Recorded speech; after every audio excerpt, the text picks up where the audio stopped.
There's a rot that's eating away at the foundation of modern manhood.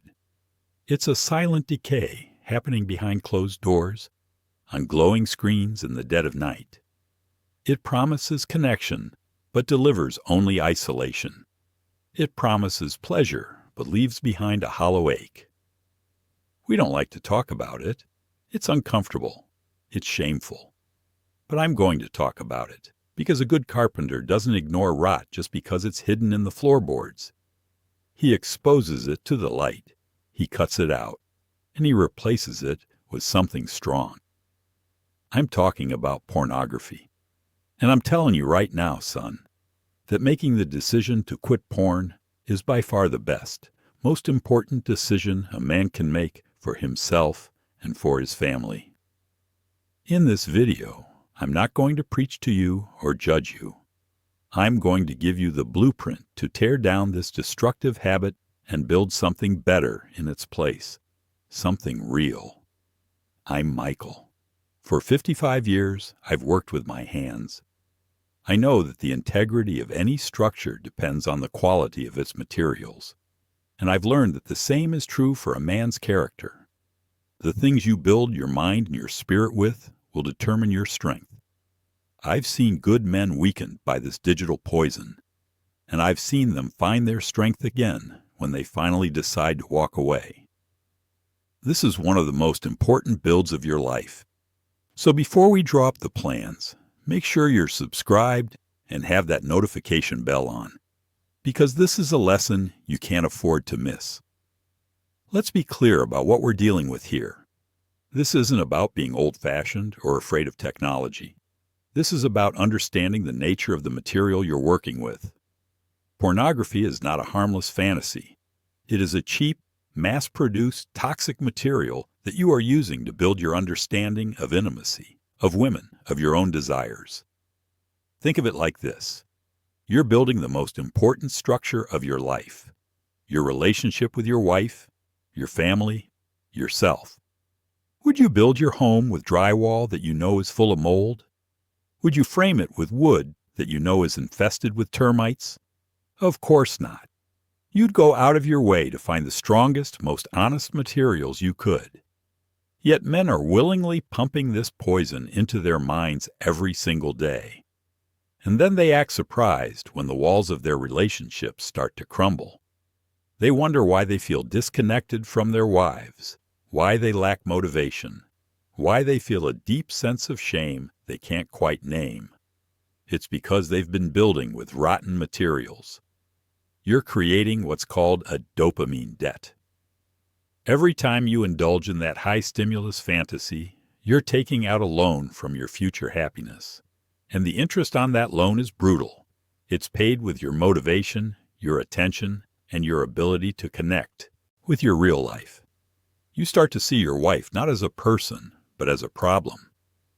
She doesn't look like the women on the screen. She doesn't act like them. She has good days and bad days. She has needs and emotions that are not centered around you. And instead of seeing the beauty in that reality, you see it as a flaw. You start to resent her for not being the fantasy, when the fantasy was the poison all along. This is the rot at its most destructive. It doesn't just weaken you. It turns you against the very people you are supposed to love and protect. The first step in any renovation project is damage assessment. You have to understand exactly what the rot has done to the structure. Pornography does two things that are incredibly destructive. First, it gives you a false blueprint for intimacy. It presents a distorted, cartoonish version of human connection, one that is based on performance, novelty, and instant gratification. It's like learning to build a house by watching a 30-second video of a skyscraper being built. You see the end result, but you have no understanding of the foundation, the framework, the plumbing, the electrical. All the slow, patient, detailed work that makes it a functional, livable space. Real intimacy with a woman, with your wife, is a slow build. It's a custom project. It's learning her rhythms, her fears, her dreams. It's about communication, vulnerability, and a deep, abiding friendship. It's about showing up for her on the days when she's not feeling her best, on the days when life is hard. It's about building a history together, a shared language. Pornography teaches you none of that. It teaches you that women are interchangeable, that their purpose is your immediate pleasure, and that connection is something that can be summoned with a click. When you spend years studying this false blueprint, you become a terrible architect of real relationships. You try to apply these distorted plans to the real world, and you can't figure out why the structure keeps collapsing. You can't understand why your wife feels distant, why she doesn't respond to you in the way the women on the screen do. It's because you've been training for a fantasy, and you're completely unprepared for the beautiful, complex reality of a real woman.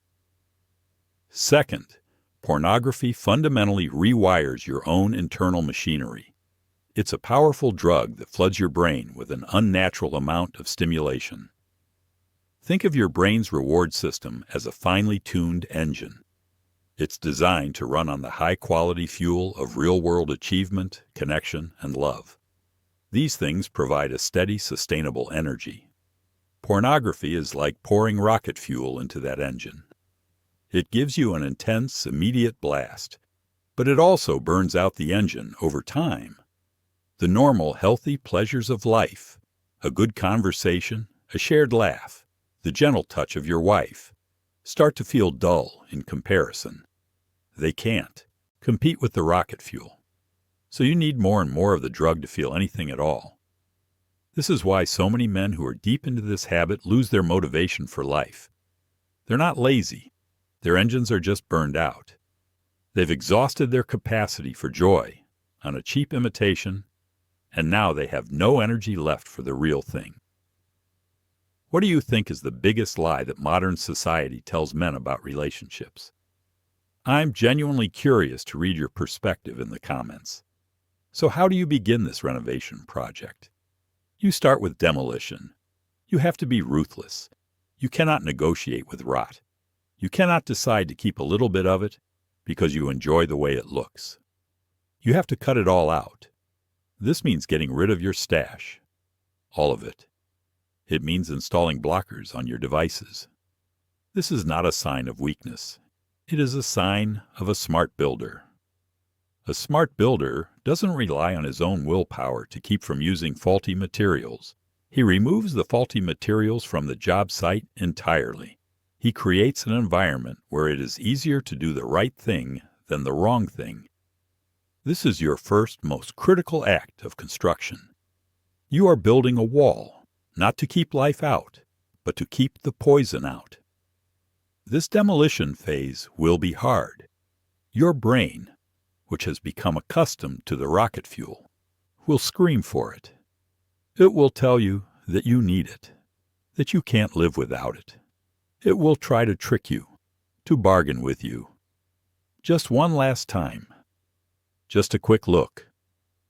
This is the withdrawal. This is the sound of the rotten wood resisting as you tear it from the walls. You have to be prepared for this fight. This is where your discipline as a man is forged. It's not about being stronger than the temptation in the moment. It's about being smart enough to have planned for the moment of weakness. It's about having your tools ready. Your tools, in this case, are your reasons for quitting. You need to write them down, not just in your head, but on a piece of paper. Why are you doing this? For your wife? For your children?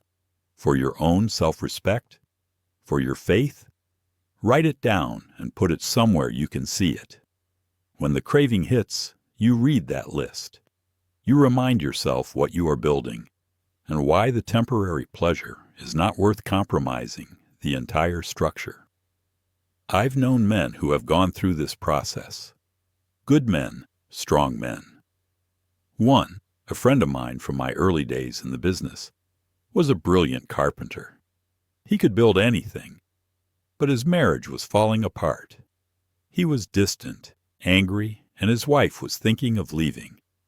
He finally admitted to me, after months of me seeing the cracks in his foundation, that he had been wrestling with this habit for years. He decided to quit. He told me the first few weeks were hell. He said it felt like a part of him was dying. But he was a builder. He knew that before you can build something new, you have to clear the site. He got rid of his computer, bought a simple phone with no internet access, and started filling his evenings with other things. He started working on a project in his garage, an old piece of furniture he was restoring. He started going for walks with his wife after dinner. He was replacing the rotten material with solid, real-world activities.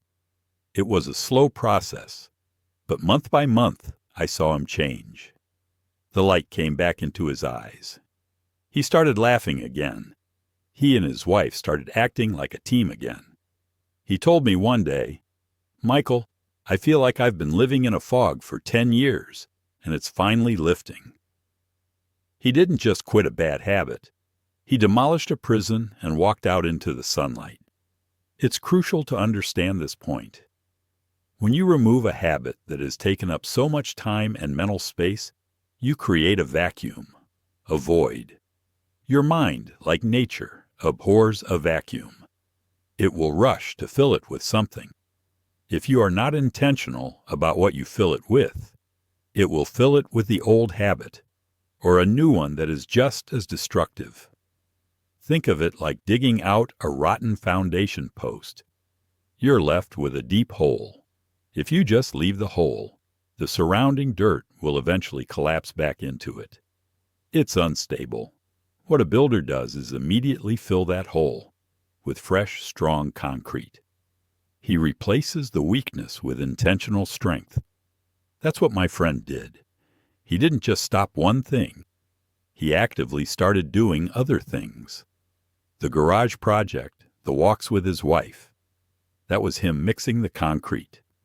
He was filling the void with purpose, with connection, with tangible, real-world creation. You must have your concrete ready to pour the moment you pull the rotten post out of the ground. Your plan for what you will do with your newfound time and energy is just as important as your plan to quit. But clearing the site is only the first step. A cleared site is just an empty lot. It's an opportunity, but it's not a home. The most important work begins now, the rebuilding. You have a void, an empty space in your life that used to be filled by this habit. If you don't deliberately build something strong in that space, the weeds will grow back. Or worse, you'll just find another destructive habit to fill the void. So what do you build? You build a real life. You build real connection. You build a real man. First, you must give your mind time to heal. That engine that's been burned out by rocket fuel needs to be recalibrated. This is a process of resensitization. You have to learn to appreciate the taste of real food after years of eating junk. At first, it will feel bland, but over time, your palate will reset, and you'll start to taste the subtle, complex flavors you've been missing. It's the same with your desires. You have to starve your brain of the instant, high-intensity fantasy so that it can once again appreciate the subtle, authentic beauty of reality. This means focusing on the real woman in your life, your wife. You have to learn her all over again as if you're seeing her for the first time. Think of it as a master craftsman being handed a rare, beautiful piece of hardwood after years of only working with cheap particle board. At first, he might not know what to do with it. He's used to the predictable, uniform nature of the fake material. The real wood has grain, it has imperfections, it has a character all its own. He has to study it. He has to run his hands over it, feel its texture, understand its strengths. This is what you must do with your wife. You must date her again. Not in a performative, I'm trying to fix things kind of way, but with genuine curiosity. Take her out to dinner and leave your phones in the car. Ask her questions you haven't asked in years. What is she dreaming about? What is she afraid of? What makes her laugh, really laugh? You have to become a student of your wife. Your goal is to know her better than anyone else on earth. This patient, dedicated study is the foundation of real intimacy. It's the slow, deliberate work of building a connection that is so deep and so strong that the cheap imitation you left behind feels like a bad joke in comparison. It's the difference between a prefabricated shed and a custom-built home. The shed goes up fast. It serves a basic function, but it has no character, no soul. It's temporary. The custom home takes time. It requires a deep understanding of the land, of the materials, of the people who will live in it. Every joint is considered. Every room is designed with purpose. That is the kind of relationship you should be building with your wife. It's a lifelong project. Start a new ritual. 1 night a week. No screens after dinner. Just the two of you. Talk. Play a card game. Go for a walk. It will feel awkward at first. There will be silence. But in that silence, you are creating the space for something real to grow. You are clearing the ground so you can lay a new, stronger foundation, one built on shared moments, not stolen glances at a screen. Next, you must find a new purpose for your energy. Quitting this habit will free up an enormous amount of mental and physical energy. This is a powerful force. If it is not channeled, it will become destructive. It will turn into anxiety or anger, or it will simply pull you back into the old habit. A builder knows that energy must be directed. You must give it a job to do. This is your chance to become the architect of your life in a way you never have before. What have you always wanted to build? A business? A new skill? A stronger body? This is the time. Take that energy that you were wasting in the dark and bring it out into the light. Pour it into your work. Pour it into a new hobby. Go to the gym and pour it into lifting heavy weights. When you are physically and mentally engaged in building something real in the world, you have no time or energy left for fake digital worlds. You are too busy laying bricks to play with shadows. This is one of the great secrets of manhood. Our drive, our ambition, our desire, it is a powerful river. If you don't build a channel for it, it will flood and destroy the landscape. But if you build a proper channel, that river can power a city. It can create life. What is one real-world project or skill you would start building if you had more energy and focus? This is about transmuting that raw energy. Think of a powerful table saw. In the hands of a focused craftsman, it can be used to create beautiful, precise, functional pieces of furniture. It can build things that will last for generations. But that same saw, in the hands of someone who is unfocused and careless, can cause devastating injury in an instant. The energy you get back when you quit is that saw. It is powerful and dangerous if left undirected. But if you give it a purpose, if you channel it into a project, it becomes your greatest tool for creation. You are not just avoiding a negative, you are actively building a positive. You are taking the very energy that was destroying you and using it to construct the life you've always wanted.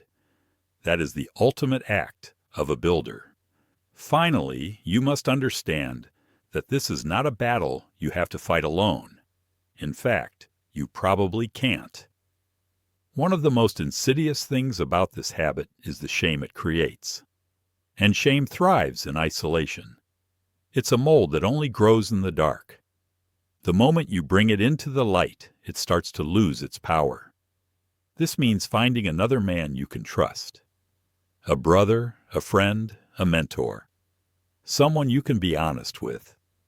Someone who can hold you accountable. This is the hardest step for most men. Our pride gets in the way. We want to believe we can fix our own problems. But a wise builder knows when he needs another set of hands. He knows when he needs to consult with another expert. Admitting that you are struggling with this is not a sign of weakness. It is a sign of profound strength. It is the act of a man who is so committed to building a better life that he is willing to swallow his pride to do it. When you share this struggle with another man, two things happen. First, you realize you are not alone. You will be shocked at how many good men are fighting this same battle in silence. The shame loses its grip when you realize you are part of a brotherhood of men who are striving to be better. Second, you create a support beam. You have someone who can check in on you, who you can call when you are feeling weak. This accountability is like having a building inspector on your job site. It keeps you honest. It ensures you are not cutting corners. This is how men have gotten stronger for centuries, by standing together, by fighting for each other. We have forgotten this in our modern, isolated world. It is time to remember. It is time to start building those connections again. Making this decision, son, it will change everything. It is the ultimate act of a master craftsman taking control of his project. You are making a declaration that you will no longer build your life, your character, and your family with cheap, toxic materials. You are choosing to build with strength, with integrity, with reality. It will be the hardest renovation you ever undertake, but the reward is a life of genuine connection, of deep satisfaction, and of true, unshakable self-respect. You will become a better husband, a more present father, and a stronger man. You will look your wife in the eyes and feel a depth of love that you didn't know was possible, because it will be real, untainted by fantasy. You will see your children look at you with a respect that is earned, not demanded. And you will be able to look yourself in the mirror and know, without a doubt, that you are the man you were meant to be. You are the builder. This is not a small decision. It is the decision. It is the choice between a life of quiet desperation and a life of vibrant, authentic joy. It is the choice between being a consumer of shadows and a creator of reality. The rot has been exposed. The blueprint is in your hands. The tools are ready. The only question left is, will you pick them up and start the work? Your family is waiting to see what you will build. Thank you for listening. This is a tough subject, and I know it's not easy to hear, but it's too important to ignore. If you're ready to start this build, or if you've been through it and have your own story to share, I want to hear from you in the comments. Let's build this community of strong men together. And don't forget to subscribe, because our work here is just beginning.